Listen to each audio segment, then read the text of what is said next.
As uncertainty has loomed over the spread of the coronavirus pandemic, many Americans have turned to media instead of the government for their answers. What role has the Fourth Estate played in the crisis?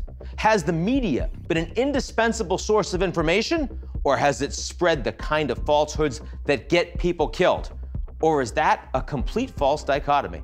Those are the questions we ask here on GZERO World. I'm Ian Bremmer, and on the show today, I talk to media veteran Ben Smith, who recently left his post as editor-in-chief at BuzzFeed to be a media columnist at the failing New York Times. Ben Smith, media columnist, New York Times. Really good to be with you, man. Thanks for having me on. So let me just start off by asking you kind of the obvious media question, which is that, you know, the media always gets the short shrift. People are never saying they love the media. But right now, in the midst of this massive crisis, I saw a Gallup poll that said that of all the American institutions grappling with coronavirus, the news media is given the worst approval rating. So as the guy whose job it is to sort of assess and understand the media, why do you think that is? So I've got, a bunch of different excuses for this. And this is less of an excuse, but just a reality. These numbers have been bad for a long time and getting worse and worse. As Americans' view of a lot of institutions has gotten worse. And a big part of that is a deep partisan divide. There's the Republicans dislike and distrust the media. Democrats like it much more. Donald Trump has really deepened those and made, his whole presidency about an attack on the media. And I think, and that is part of what's being reflected.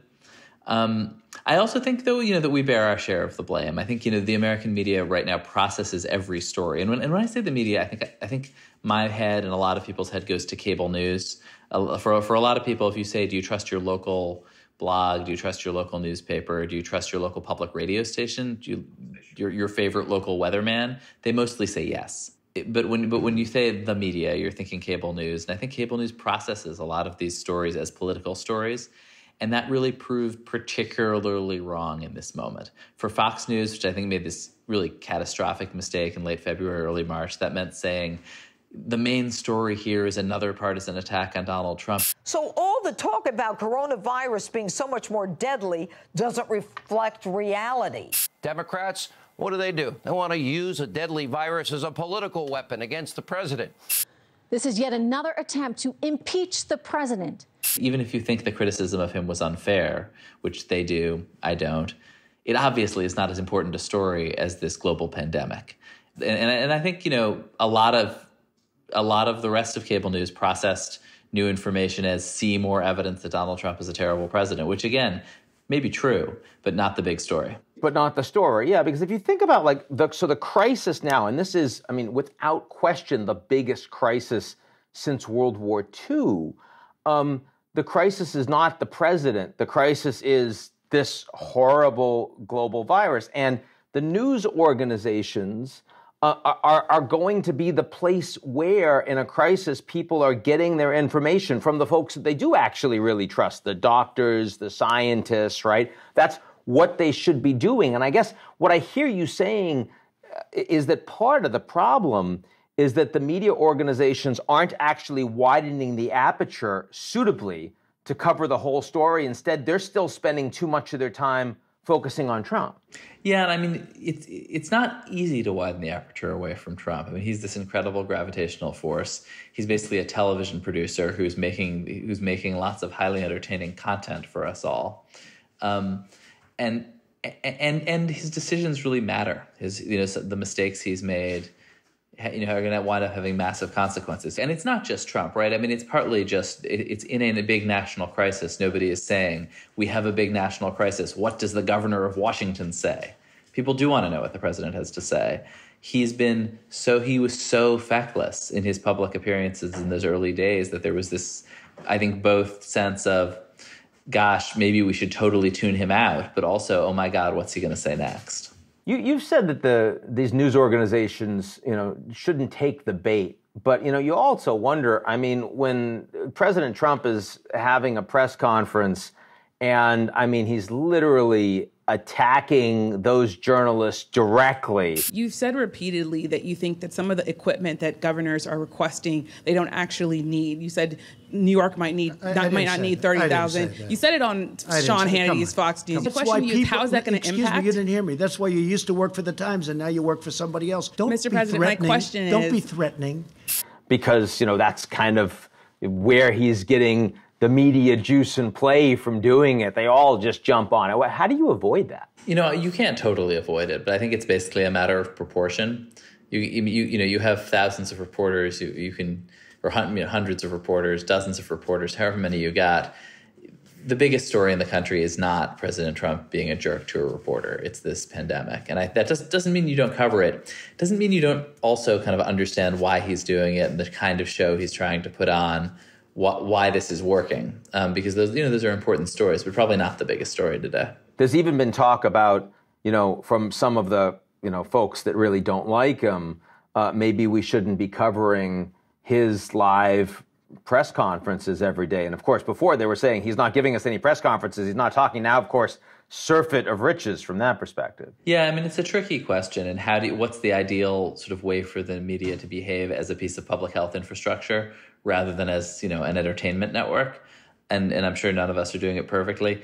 I find that debate a little academic. Rather than just Trump, here in New York, right? The other figure who's become a national figure, indeed, because New York is now the epicenter in the United States of this crisis, is Governor Andrew Cuomo, who also is hosting his daily press conferences. They're not competing on time slots, certainly, and I'm sure that they wouldn't want to. But he's handling it very differently, right? Talk a little bit about, because they both are getting a massive amount of attention, and they both have very strong support bases. They don't overlap very much. How do you compare the strategies that have been taken here by Cuomo and Trump? Well, they're very different people. Trump is this media figure who's basically arranged his whole career around media and around television.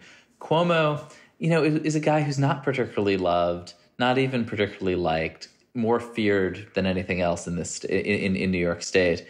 But all of the things about him that I think drove a lot of people crazy, his bullying, his micromanaging, his corniness, are incredibly well suited to this moment. And I think he has this sense of total command, and it's not fake. He is incredibly versed in where, every lever of government, how you get every member of the state assembly to do whatever you want them to do, where all the state troopers are. He's a massive micromanager, and a bully who can force people to do things and ram things through and knows how to get that stuff done. And I think people find that incredibly comforting in a moment when nobody else seems to know how to get things done. Now, talk a little bit, this has not just been an issue of coverage of the U.S. political system.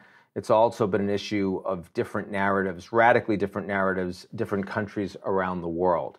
There is effectively a disinformation campaign going on right now from China in terms of their lack of responsibility for the initial outbreak of this. And indeed, though it's not getting a lot of coverage right now, again, with the crisis, but your news organization and the Washington Post and the Wall Street Journal all had their journalists kicked out of China.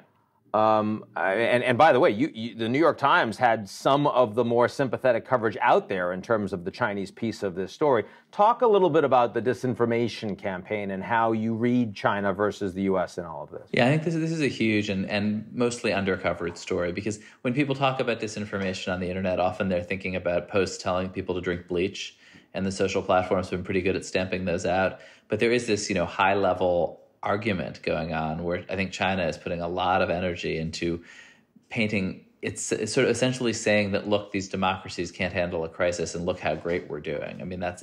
We are the model. That's sort of the underlying message. But it's included some really kind of outrageous misinformation from official government spokesman. This guy Li Zhangjiao on Twitter is obviously the foreign ministry spokesperson. Foreign ministry spokesman who tweeted this just ridiculous conspiracy theory about the virus having been, I think, started in the U.S. And the Chinese government was getting, I think, really fair coverage from Western outlets, which both pointed pointed out something that wasn't at that point a secret in China, which was how horribly they had mishandled the outbreak. And then also, I think, humanized the victims in a real way, including the heroic doctors and nurses, and then covered the Chinese response as they got their acts together pretty fairly, even in a situation where obviously we doubt their numbers. And I think what you see is that they are not open to that kind of nuanced, fair coverage and want to totally control the story. There is no vaccine available for this virus, but you are suggesting that you think the social media companies are actually doing a reasonable job in covering this crisis. You think that people are generally getting pretty good information about the science of all of this. Yeah, they're certainly not perfect, and there's so much happening on social media that I think it's hard to control, but they're acting with a kind of confidence about truth and falsity that you just rarely see from those companies. I think there's a lot of hand-wringing when politicians say racist things, inflammatory things in the United States and elsewhere about what is censorship and where can the social media platforms intervene. You see none of that here. They've been deleting tweets by, for instance, the president of Brazil when it contains misinformation. They're getting a kind of clarity of guidance from the World Health Organization that engineers really like. I mean, this is the sort of situation that people running Facebook and Twitter really were built for, and Google to YouTube. And I think there's a question of, are there lessons here that you can translate back to the world of politics? I think the answer is probably not. And what you're seeing play out in these geopolitical disinformation campaigns is that as confident as the platforms are about deleting a tweet from the president of Brazil about coronavirus, they're not going to delete that Chinese foreign ministry spokesman spreading basically political disinformation. Well, because they know what a fact is. When it comes to science, they have a harder time with that in anything that looks like politics. That's right. And not to mention the fact that the economic consequences of doing so for them are problematic. But the other side of this, of course, is that the tech companies are some of the very few winners in all of this, right? I mean, 6 months ago, we were talking about, Elizabeth Warren was talking about needing to break up these big tech monopolies. I mean, now with most of the U.S. economy on its back, the one thing we know is that we desperately need these tech companies, right? I mean, you can buy from Amazon, you need your Google, you need your Facebook. Do we come out of this with vastly stronger tech companies with control over personal data that is just completely beyond the pale of what we ever thought we were going to be dealing with? I mean, I think the tech companies' critics made a lot of gains over the last couple of years, and they will still have to react to some degree to those. But I think when you end this and you're talking about what are the trusted institutions and what are the distrusted institutions, I mean, I think the government failures, the polarization around the media, is going to leave a situation where Amazon was this incredibly functional logistics network for the country in a crisis. I mean, I don't know. Would you have trusted the federal government to keep up the supply chain? Maybe. And the social networks, for all that they are polarizing, are also keeping people connected. So the platforms like the one we're using right now, Zoom, are pretty miraculous. So I do think that the tech companies are likely to emerge from this with even more power and with their kind of hegemony even more secure in ways that we're going to be reckoning with for a long time. And so here you are. You're up there in Columbia County, New York. I mean, the quality of your work seems just as high as it was when you were in your office. The New York Times, I mean, you guys are putting out this news. It seems pretty good. I wouldn't have noticed that you didn't have all these people in a big shiny office, Midtown New York City. That's pretty expensive with a lot of infrastructure and other labor around it. When companies realize that they can do that, aren't they going to reduce their physical footprint a lot coming out of this? I think it's an open question. It's never been efficient to have a newsroom in New York City, right? I mean, I think a lot of companies were obviously doing that for reasons that had to do in part with attracting talent. Like maybe the New York Times is going to shut its newsroom, but if then somebody says to me, hey, one of the perks of your new job is going to be, office where you can see people, I might take that job. So I'm not sure. Oh, Ben Smith with a message directly to the leadership of the New York Times. Very nice. Thanks a lot. Thanks, Ian. Next up is a closer look at how rumors and fake news affect us all and how to stop it. Alex Kliment here from GZERO Media. I'm pleased to be joined today by Danny Rogers, an assistant professor at New York University and co-founder of the Global Disinformation Index, a nonprofit that tracks disinformation on the web. Thanks for having me. I want to start, Danny, by just asking you to explain a little bit about what you do and how you do it. Well, what we do is we're a relatively new nonprofit that exists to catalyze change within the tech industry to disincentivize the creation and dissemination of disinformation online.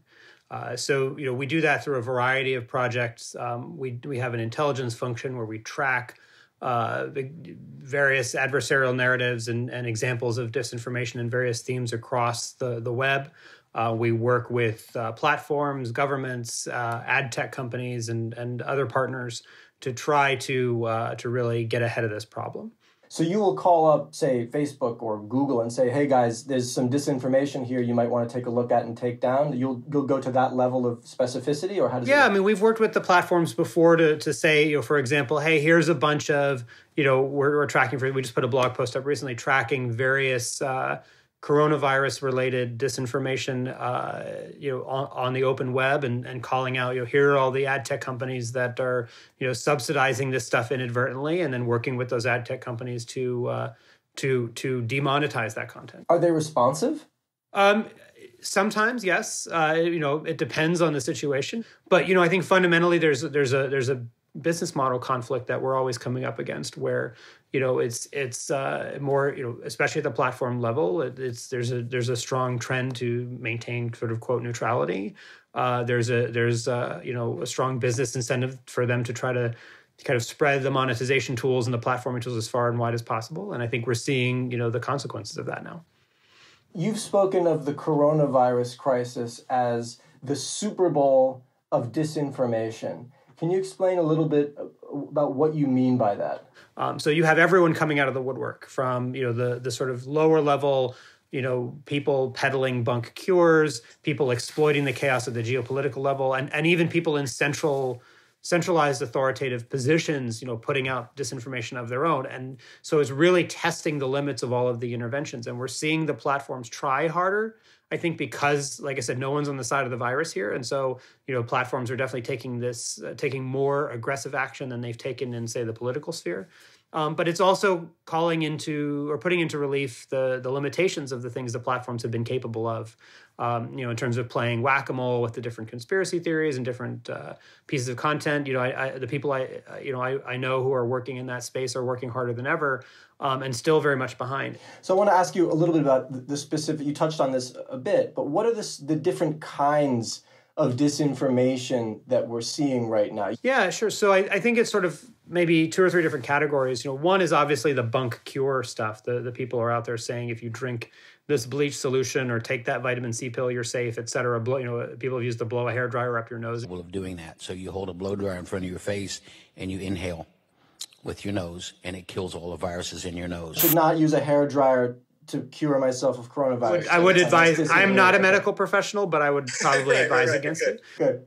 Speaking from an appropriate social distance, I appreciate it. Thank you. Well, but I think that's certainly one massive category, and the platforms have been relatively aggressive. I think not as aggressive as I would like them to be, but relatively aggressive about going after some of that stuff, because the obvious risk of harm is there, right? If people are, say, taking vitamin C and thinking they're protected, then going out into the world and contracting it, spreading it, et cetera, it's very clear kind of what the implications are there.